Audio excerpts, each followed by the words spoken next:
Mga kinaiinisan kong eksena sa classroom.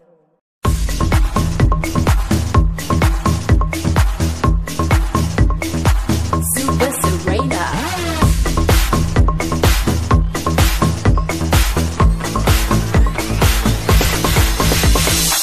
She's so exceptional, she's super extraordinary. She's got the beauty, got the wit, got the talent, baby. She'll dazzle you, make you go ooh. She's sexy, so sexy.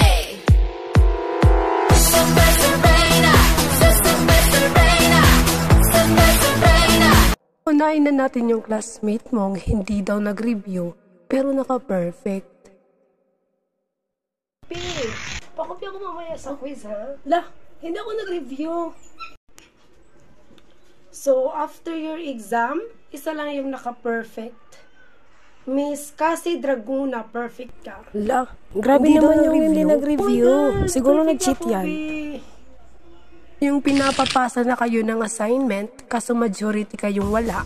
Pero itong kaklase mo ang study first. Oh my God, wala akong assignment. Walang magpapasa, ha? Okay, Kasi talaga yung pumasa. So, class, Okay, ipasa nyo na yung assignment nyo.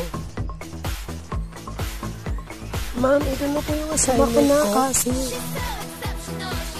yung may umutot, tapos ikaw natawa, ayun tuloy, napagkamalan ka.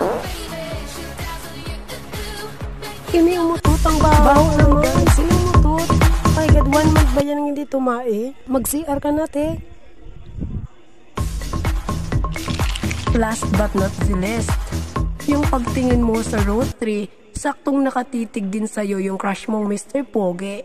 O, diba? Nga kayong maingay. Pwede kayo kayong crush mo, Pogi, please. Uy, nga kayong maingay. Pahiram nga ng lip tint. Pahiram. Kristal. Alam mo ba, sinong nagsabi na crush ko siya? Di ko sinabi.